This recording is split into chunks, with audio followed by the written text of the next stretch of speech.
Bonjour, je suis Bernard Guérin, président du conseil syndical de la résidence des Hauts-de-Fresnes. Le facteur déclencheur, c'est qu'on le voit bien sur nos façades, c'est qu'elles commencent à être un peu endommagées, un peu beaucoup même. L'ancien ravalement datait d'une trentaine d'années, je crois. Donc il était temps d'y faire quelque chose. La première chose que l'on a fait, c'est de faire appel à Cénova pour faire une étude thermique et effectivement avoir un conseil sur les pistes à explorer pour ce ravalement. Au départ, on était parti uniquement sur un ravalement classique. Alors, on n'avait pas encore cette idée-là d'isoler, parce que notre façade est un petit peu isolée de l'époque, donc pas grand-chose, mais c'est surtout faire ce ravalement. L'isolation est venue par la suite qu'effectivement il y avait de nouvelles lois aujourd'hui et que nous avions obligation de faire ce ravalement ITE.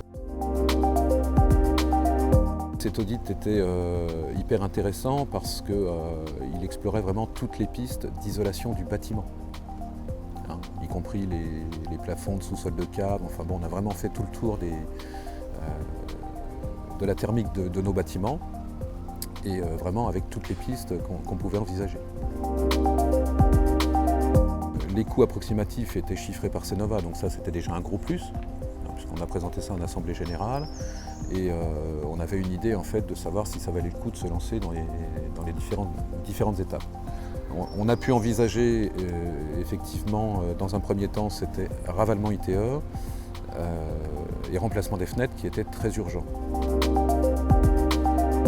Alors à titre personnel, et là vraiment personnel puisque je suis propriétaire, c'est mon bien immobilier et il faut être conscient qu'un bien immobilier ça s'entretient. Je crois qu'il y a beaucoup de copropriétaires qui pensent que voilà, on est dans une communauté et puis ça tourne un peu comme ça peut. Mais au même titre qu'une maison individuelle, un appartement, il faut l'entretenir. Les infrastructures du bâtiment, il faut les entretenir. En copropriété, on a la chance de mutualiser ses dépenses. C'est-à-dire que des travaux dans un pavillon vont coûter vraiment beaucoup plus cher qu'un appartement.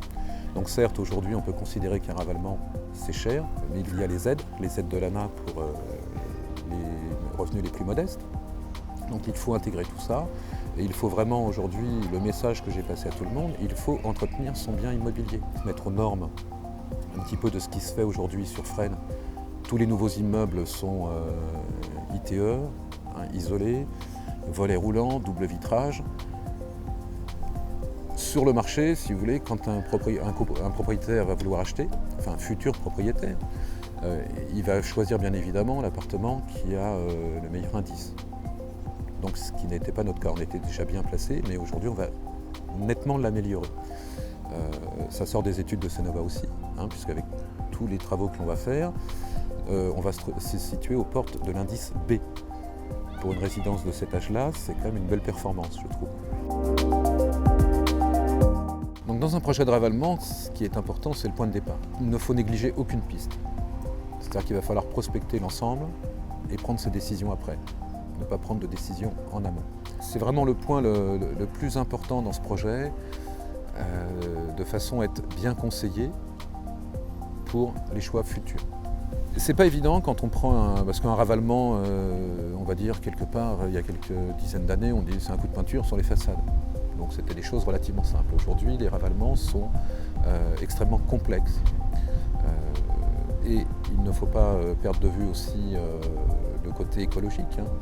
Ce qui est important dans un projet de ravalement, c'est de savoir comment on va le prendre.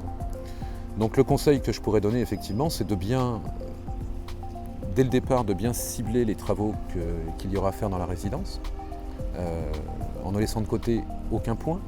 C'est ce que l'on a fait au début en disant qu'on ne ferait pas les ventilations. Finalement, 2 ans après, on s'est dit « oh là là, mais si, il va falloir faire les ventilations ». Qui est un coût qui n'est pas énorme par rapport au coût du ravalement, mais qui va apporter un confort supplémentaire. Il y avait un point important aussi, c'est les aides de l'ANA, qui ont pu être obtenues pour certains copropriétaires grâce à la réfection de cette ventilation qui nous a permis d'aller jusqu'à 35% d'économie d'énergie. Alors, théoriques, parce que tout ça ce sont des calculs théoriques, mais qui ont permis effectivement d'avoir à de nombreux foyers, d'avoir des aides et de pouvoir financer le ravalement. C'est un point aussi important, on n'a pas connaissance de la situation financière des foyers dans une résidence, et il faut vraiment s'en occuper aussi dès le départ, prendre conscience de ça, que s'il y a des gens qui sont en difficulté, il y en a déjà qui sont en difficulté pour payer leurs charges, donc encore plus pour payer un ravalement qui aujourd'hui coûte quand même relativement cher. Et effectivement, ce que je voudrais partager, c'est de bien démarrer, d'avoir une maîtrise d'œuvre globale qui englobe toutes les parties. Donc le ravalement ITE, c'est un point. La ventilation en est un autre. Et surtout l'ingénierie financière. Que ce soit le même interlocuteur qui gère tout ça, ça va être un gain de temps phénoménal. Bien évidemment, la maîtrise d'œuvre a un rôle important à jouer auprès des copropriétaires et notamment à l'Assemblée générale. Nous avons fait au moins 2 réunions d'information en présence de notre maîtrise d'œuvre, et effectivement pour que les gens puissent poser toutes les questions techniques qu'ils avaient besoin de poser. Mais ça a été du travail préparatoire.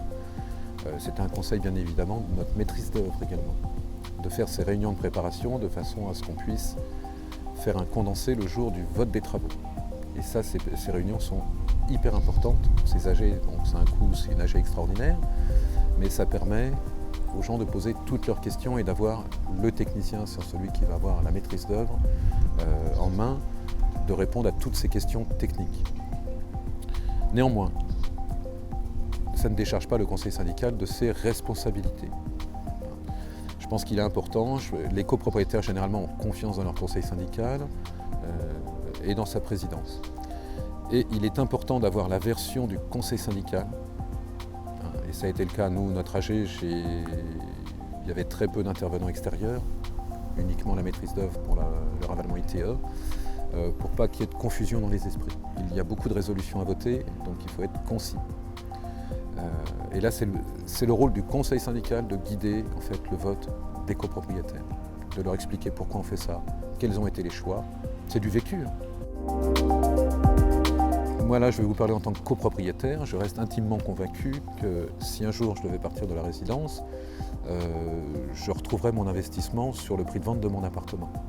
Parce que les critères seront bien meilleurs pour les nouveaux acquéreurs. Les jeunes qui arrivent là, qui ont acheté, ils ont pu négocier grâce au ravalement. Et eux, par contre, ils le savent que c'est un investissement. Parce qu'ils ont acheté, ils font rénover l'intérieur de leur appartement et il va y avoir le ravalement ITE extérieur. Donc, voilà, ils sont conscients qu'effectivement, il va y avoir de la plus-value et aussi peut-être du confort de vivre dans cette résidence.